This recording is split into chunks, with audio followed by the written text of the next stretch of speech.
నా friends actually వీళ్ళందరూ fans కాదు, సో ఫ్రెండ్స్ అందరికీ. అండ్ సందీప్ కిషన్ అన్న థ్యాంక్ యూ, సాయిరాజ్ అన్న థ్యాంక్ యూ.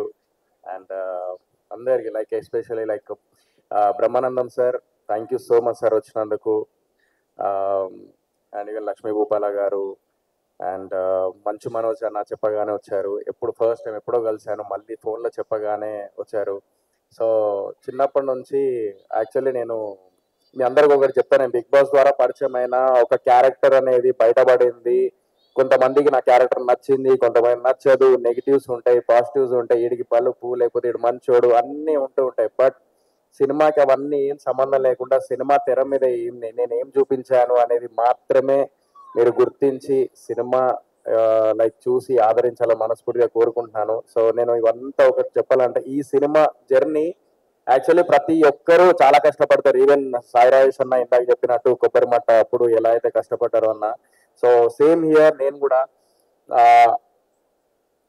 సినిమా 55% అయిపోయిన తర్వాత డ్యూ టు సమ్ రీజన్స్ కొంచెం లైక్ ఫైనాన్షియల్లీ మొత్తం చాలా ఇదైపోయేసరికి పాషాబాయ్ టెన్షన్ పడిపోయింది. మా ప్రొడ్యూసర్ టెన్షన్ పడిపోగానే ఆయన ఏంటంటే చాలా డేరింగ్ పర్సన్, మళ్ళీ అది కూడా చెప్తున్నారు. సో ఆయన ఏం కోట్ల రూపాయల ఆస్తులు పెట్టుకొని ఏదో వచ్చి సంచులు వేసుకొని వచ్చి ఇక్కడ సినిమాకి డబ్బులు పెట్టలే. ఫ్రాంక్లీ స్పీకింగ్ ఏదో ఉన్న దాంట్లో ఒక మిడిల్ క్లాస్ ఫ్యామిలీ ఇందాక ఒక్కొక్క రూపాయి లైక్ జమ చేసుకొని బిగ్ బాస్ నుంచి బయటికి రాగానే అరే సోయల్తో సినిమా చేయాలి అని చెప్పేసి అనుకున్నాడు.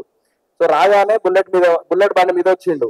So don't judge book by its cover అని చెప్పేసి అంటారు కదా. నేను ఆ టైంలో నేను ఫస్ట్ ఆఫ్ ఆల్ పాషాబాయ్ చూసి ఏంది బుల్లెట్ బండి మీద వచ్చిండు, ఈయన ప్రొడ్యూస్ చేస్తా అంటుండు, ఏంది అసలు అని చెప్పి నేను గోపి సార్ ఫస్ట్ కన్ఫ్యూజ్ అయినాం.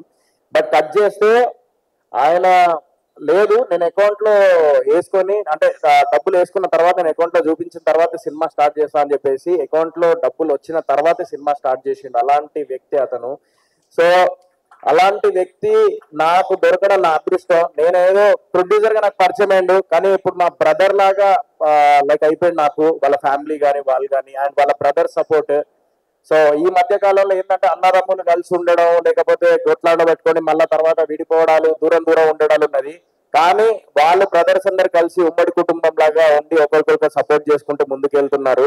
సో అలాంటి ఫ్యామిలీ, మిడిల్ క్లాస్ ఫ్యామిలీ నుంచి ఒక్కొక్క రూపాయి చేసుకొని ఈ సినిమా కంప్లీట్ చేసిన వ్యక్తి మా పాషాబాయ్కి thank you so much.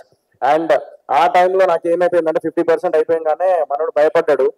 So నేను అన్న నువ్వు భయపడక ఆగు అని చెప్పేసి అన్నా. నేను బీరువా నేను ఎక్కడైతే నిద్రపోతానో అక్కడ ముందట బీరువా ఉంటది. ఆ బీరువా దగ్గర మా నాన్న రిటైర్మెంట్ పైసలు ప్లస్ నేను సంపాదించిన సినిమా పైసలు, అదే లక్కీ లక్ష్మణ్కి నువ్వు ఇచ్చిన కొంచెం క్యాష్ అక్క, క్యాష్ హరిత, సో అవి రెండు నేను పెట్టుకొని నేను బీరువా దగ్గర కూర్చొని ఉన్నా. నేను చూస్తున్నా ఇలా 43 లక్షలు ఉన్నాయి, ఇక్కడ సినిమా కష్టాల్లో అని చెప్పేసి అంటున్నారు, ఏం చేద్దాం అని చెప్పేసి ఆలోచించి ఇల్లు కొనుక్కుందాం అనుకున్నా. ఐ థింక్ సందీప్ అన్న కూడా సంథింగ్ 70 లక్షలు అప్పట్లో ఇల్లు కొందామని చెప్పేసి వెంకటాద్రి ఎక్స్ప్రెస్ మూవీ అప్పుడు అన్నా. నేను still I remember that in interview. ఈ మధ్య నేను మనోడిని కలడానికి మానేసింది, ఎందుకంటే నేను చెప్పిన ఇలాంటివన్నీ ఫాలో అవుతున్నాడు. ఇవన్నీ హై టెన్షన్ పనులు.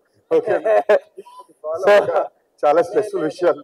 స్ట్రెస్ అయినా కూడా మనకు నచ్చేది ఒకటే అన్న, మీరు ఇందాక మనకు నచ్చి జనాల్ని మెప్పించి మనం ఎన్ని కష్టాల్లో ఉన్నా కూడా వాళ్ళ ముందుకు తీసుకెళ్లి వాళ్ళతో మెప్పించాలనేది ఏదైనా ఉన్నదంటే ఏకైక సినిమా ఇండస్ట్రీ మాత్రమే. సినిమాని ముందుకు తీసుకురావడమే మా తపన.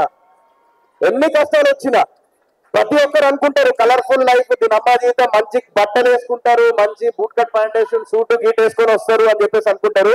దాని వెనకాల ఎంత కష్టం ఉంటారంటే రాత్రి పగలు ఎంత కష్టపడతారంటే ప్రతి ఒక్కరు పాపం లైట్ మ్యాన్ ఎండలో లైట్ మోస్తూ ఉంటాడు. ఇవన్నీ అందరు చెప్పిన విషయాలే. కానీ నేను